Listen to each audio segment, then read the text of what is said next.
ఈ వీడియోలో నేను ఏం చెప్పబోతున్నానంటే కామెంట్స్ ఎలా రాయాలి టైప్ స్క్రిప్ట్లో అన్న దాని గురించి చెప్పబోతున్నాను అనమాట.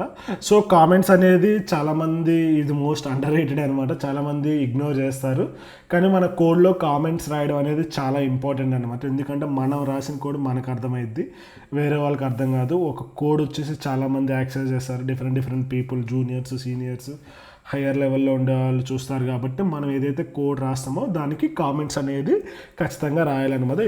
ఏ ప్రోగ్రామింగ్ లాంగ్వేజ్ తీసుకున్నా, మీరు ఏ చిన్న కోడ్ రాస్తున్నా కానీ ఈ కామెంట్స్ అనేది రాయాలి. అదేవిధంగా డాక్యుమెంటేషన్ కూడా ఇంపార్టెంట్. మీరు ఏదైనా ఓపెన్ సోర్స్లో ఏదైనా డిస్ట్రిబ్యూట్ చేస్తుంటే ఆ పర్టికులర్ మాడ్యూల్కి మీరు డాక్యుమెంటేషన్ కూడా రాయాలన్నమాట. సో అది మనం కామెంట్స్ ద్వారా చేస్తాం. ఈ వీడియోలో కామెంట్స్ ఎలా రాయాలి అన్న దాని గురించి నేర్చుకుందాం అనమాట. టైప్ స్క్రిప్ట్ ఆర్ జావా స్క్రిప్ట్లో మనం కామెంట్స్ ఎలా రాస్తామంటే ఇక్కడ ఫార్వర్డ్ స్లాష్ ఉంది కదా, సో ఈ ఫార్వర్డ్ స్లాష్ని యూజ్ చేసుకొని రాస్తాం అనమాట. This is comment. సో ఈ విధంగా మనం కామెంట్స్ రాస్తాం. మీరు ఏదైతే కామెంట్లో కోడ్ రాస్తారో అది ఎగ్జిక్యూట్ కాదమ్మా. సపోజ్ ఇక్కడ నేను వేర్ i = 10 అని ఇట్లా నేను ఇచ్చా, సో ఈ కోడ్ ఎగ్జిక్యూట్ కాదు. ఎందుకంటే కామెంట్లో ఉన్న కోడ్ ఎప్పటికీ ఎగ్జిక్యూట్ కాదనమాట. సపోజ్ ఇక్కడ కాదు, సపోజ్ ఇక్కడ నేను కోడ్ పెట్టా, సో ఇట్లా పెడితే ఎగ్జిక్యూట్ అయింది. కానీ నేను ఎప్పుడైతే ఇట్లా పెడతానో ఈ కోడ్ అనేది మనకి కంపైలర్ ఎగ్జిక్యూట్ చేయదు అనమాట. సో కామెంట్స్ అనేదాన్ని ఇట్లా రాస్తాం. సో కామెంట్స్ అనేదాన్ని ఈ విధంగా 2 ఫార్వర్డ్ స్లాష్లు పెట్టేసి రాస్తాం అనమాట. హియర్ మనం ఇక్కడ రాస్తాం. సపోజ్ ఇక్కడ నేను మామూలుగా రాస్తానా, మీరు పెద్ద ఫంక్షన్కి రాయండి. Here I am here assigning value to i variable అని పెట్టేసినారు. సో ఇది చిన్న ఫంక్షన్ కాబట్టి నేను చిన్నగా రాసాను. మీరు పెద్ద ఫంక్షన్స్ రాసేటప్పుడు పెద్దగా రాసేయండి. ఇది సింగిల్ లైన్ కామెంట్స్ అని. ఒకవేళ మీరు మల్టిపుల్ కావాలనుకుంటే ఈ విధంగా మల్టిపుల్ లైన్స్లో ఈ విధంగా రాసుకోవచ్చు అనమాట. Line 1, line list A, list B. So ఈ విధంగా మీరు ఈ విధంగా రాసుకోవచ్చు.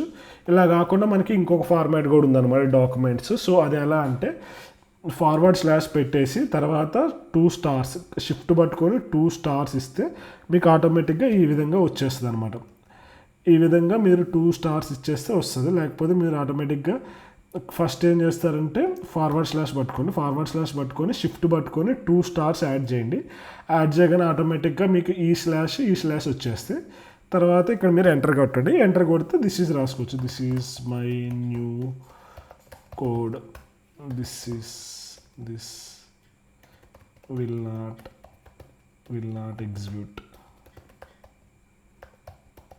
సో ఈ విధంగా మనం రాసుకోవచ్చు అనమాట. ఇక్కడ మీరు ఎన్ని లైన్లు కావాలనుకుంటే అన్ని లైన్లు రాసుకోవచ్చు. ఇక్కడ ఏంటంటే మనం ఫార్వర్డ్ స్లాష్లు పెట్టుకొని రావాలి, కానీ ఇక్కడ ఏంటంటే ఆటోమేటిక్గా స్టార్స్ అనేది వచ్చేస్తే మనం ఈ విధంగా మనం ఏదైనా లెంతీ కోడ్ ఉంటే ఈ విధంగా ఎక్స్ప్రెస్ చేయవచ్చు అనమాట. మామూలుగా అయితే కామెంట్స్ రాయడం అయితే అలవాటు చేసుకోండి. దీనివల్ల మనకి కోడింగ్ స్కిల్స్ పెరుగుతుంది. మనం కూడా కొంచెం డిఫరెంట్గా ఉంటామన్నమాట. చాలామంది కోడ్స్ రాయరు, మన రాసిన కోడ్ వేరే వాళ్ళకి అర్థం కాదు. మీరు ఎప్పటికప్పుడు ఇట్లా రాసుకుంటుంటే కామెంట్స్ మీ కోడ్కి హెల్ప్ఫుల్ అవుతుంది అనమాట, మీకు మీ టీం మెంబర్స్కి.